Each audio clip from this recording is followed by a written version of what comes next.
Assalamualaikum warahmatullahi wabarakatuh. Perkenalkan, nama saya Dia Rahma Sulistiani dari kelas 3A dengan NIM K7120077, nomor absen 29. Nah, di sini saya akan menyelesaikan tugas dari Pak Wahyudi, yaitu dengan membuat video pembelajaran mengenai materi menyelesaikan soal cerita dengan menggunakan FPB. Selamat menyaksikan.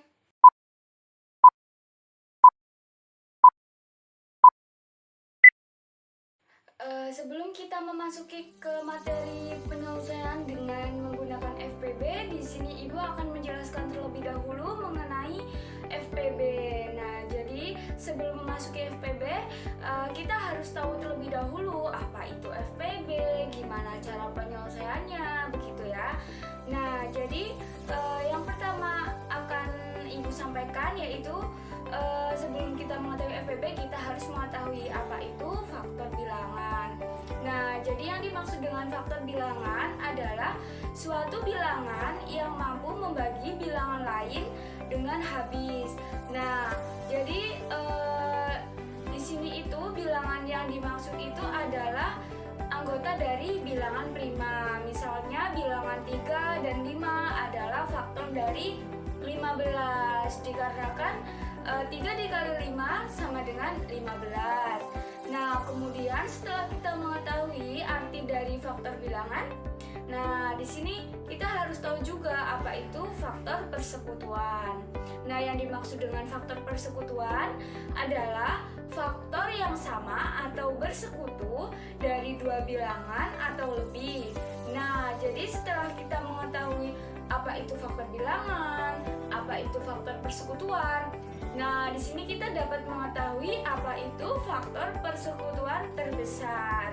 Nah, yang dimaksud dengan faktor persekutuan terbesar adalah faktor persekutuan dari dua bilangan yang nilainya paling besar di antara faktor persekutuan lainnya. Nah, dalam menentukan FPB itu kita mengambil pangkat yang terkecil dari faktor bilangan yang sama. Jadi untuk menentukan FPB itu kita memilih mengambil pangkat yang terkecil dari faktor bilangan pokok yang sama gitu. Selanjutnya gimana sih cara penyelesaian FPB? Nah, di sini sebenarnya banyak ya cara untuk menyelesaikan FPB.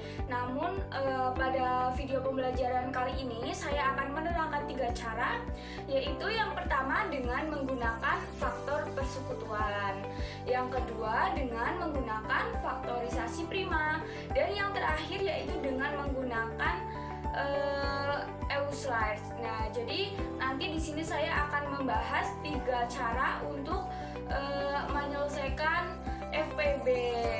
Nah, jadi sekarang kita akan masuk mengenai bagaimana cara menyelesaikan persoalan dalam kehidupan sehari-hari dengan menggunakan FPB. Nah, sebelumnya itu kita harus mengerti dulu tipe dari soal cerita yang memang harus diselesaikan dengan menggunakan FPB. Jadi, untuk soal yang harus diselesaikan dengan menggunakan FPB itu biasanya itu permasalahan sehari-hari yang berisi tentang pengelompokan beberapa jenis benda dengan jumlah yang sama di setiap kelompok. Nah, gimana sih langkah-langkahnya? Nah, jadi untuk menentukan FPB itu kita harus yang pertama, kita harus memahami terlebih dahulu permasalahan sehari-hari yang berkaitan dengan FPB tersebut. Kemudian yang kedua, kita harus menentukan terlebih dahulu FPB beberapa bilangan yang dimaksud. Kemudian yang terakhir adalah menentukan penyelesaian dari permasalahan tersebut. Nah, nanti di sini Ibu akan menjelaskan.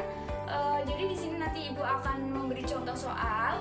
Nah, nanti Ibu akan jelaskan mengenai bagaimana cara penyelesaian soal tersebut dengan menggunakan FPB tentunya.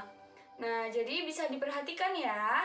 Di sini Ibu memiliki sebuah soal yang berkaitan dengan kehidupan sehari-hari. Di sini Ibu menggunakan permen ya sebagai benda konkretnya. Jadi Ibu memiliki 2 buah jenis permen.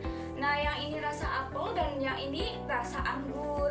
Nah, Ibu memiliki 12 buah yang rasa apel dan 8 18 buah yang rasa anggur. Nah, dari dua jenis permen ini, ibu ingin membagikan ke beberapa anak ibu dengan jumlah yang sama banyak. Nah, berapa jumlah paling banyak yang mendapatkan permen itu? Jumlah anaknya ada berapa yang akan mendapatkan permen ini? Nah, jadi di sini sudah kelihatan ya bahwa ini dapat diselesaikan dengan menggunakan FPB. Baik. Jadi karena ini dilihat dari soalnya ya. Jadi tadi di situ disebutkan bahwa ibu akan membagikan kedua jenis permen tersebut kepada beberapa anak dengan jumlah yang sama. Berarti di sini menggunakan FPB. Nanti di sini ibu akan menjelaskan mengenai cara penyelesaiannya, begitu ya. Bisa diperhatikan?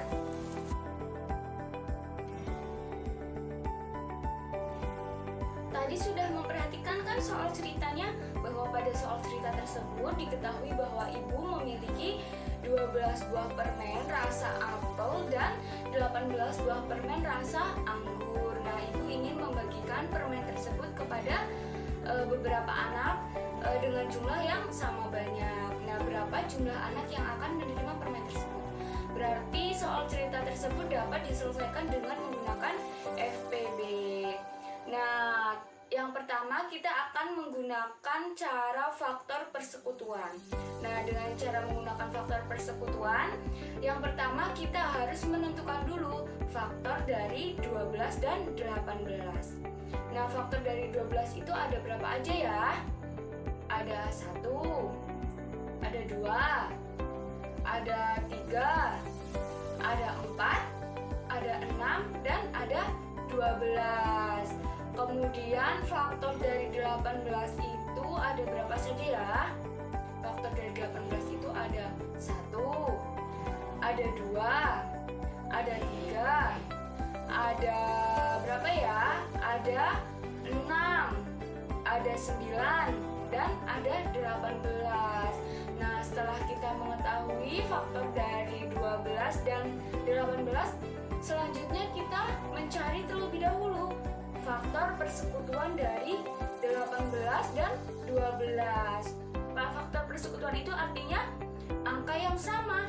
Nah, tadi ada berapa aja ya? Ada 1, kemudian ada 2, ada 3, dan ada 6.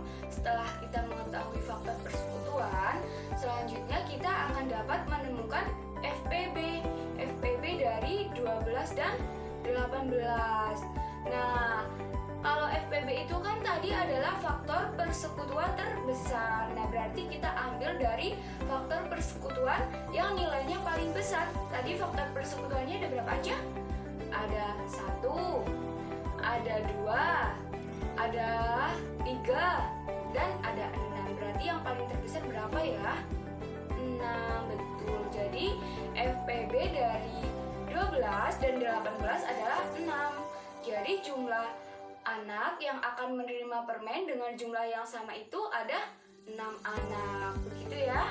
Kemudian dengan cara yang kedua. Cara yang kedua itu ada dengan cara faktorisasi prima. Berarti di sini kita menggunakan bilangan prima. Bilangan prima itu ada berapa aja ya? Ada 2, ada 3, ada 5, ada 7, dan seterusnya. Nah, di sini kita akan mencari FPB dari 12 dan 18. Yang pertama kita dengan 12 terlebih dahulu ya. 12 dibagi dengan bilangan prima terkecil dibagi 2 masih dapat 6. 6 masih belum bilangan prima. Jadi 6 dibagi dengan bilangan prima terkecil berapa? 2. 6 dibagi 2, 3. Nah, jadi 3 itu kan sudah bilangan prima, berarti sudah sampai situ aja. Jadi faktor dari faktorisasi dari 12 itu ada 2 kali 2 kali 3, atau 2 pangkat 2 kali 3. Kemudian 18 kita bagi dengan bilangan prima terkecil. yaitu 2. 18 dibagi 2 berapa? 9. Ya, 9 kemudian kita bagi dengan bilangan prima lagi. 9 dibagi 2 berapa ya? Gak bisa. Nanti hasilnya koma, berarti dibagi dengan 3 coba. 9 dibagi 3 berapa? 3. Sudah mentok ya, sudah sampai 3. 3 itu sudah bilangan prima. Berarti faktorisasi dari 18 berapa? 2 dikali 3 pangkat 2. Nah, tadi kan faktorisasi dari 12 itu 2 pangkat 2 dikali 3. Kemudian faktorisasi dari 18 itu 2 dikali 3 pangkat 2. Jadi untuk mencari FPB kita ambil angka yang sama dengan pangkat terkecil. Berarti ada berapa ya? Ada 2 dan 3. Berarti 2 dikali 3 berapa ya? 6. Jadi hasilnya adalah 6. FPB dari 12 dan 18 adalah 6. Jadi jumlah anak yang akan menerima permen dengan jumlah yang sama itu ada 6 anak, gitu ya. Nah, yang terakhir yaitu dengan cara menggunakan EUSLIDE. Nah, EUSLIDE ini ada rumusnya. Rumusnya itu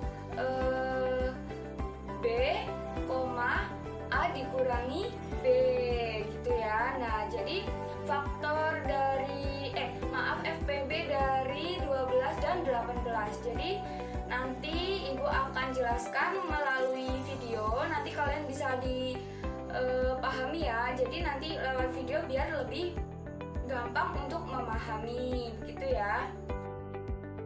Nah, baik, di sini Ibu akan menjelaskan FPB dari 12 dan 18 dengan menggunakan cara yang ketiga, yaitu cara EUSLIDE. Nah, untuk cara EUSLIDE ini rumusnya adalah A, B sama dengan F dalam kurung B, A min B. Nah, jadi di sini FPB dari 12 dan 18 sama dengan F dalam kurung 12, 18 dikurangi 12. Ini ya. F dalam kurung 12, 18 dikurangi 12 berapa? 6 ya. Selanjutnya F dalam kurung 6, 12 dikurangi 6. Karena ini hasilnya belum 0, makanya dilanjut lagi. Nah, F dalam kurung 6,6. Ini hasilnya belum 0 juga ya, jadi kita lanjut lagi. F dalam kurung 6,6 dikurangi 6. Nah, F sama dengan 6,0. Nah, maka FPB-nya adalah 6, begitu ya.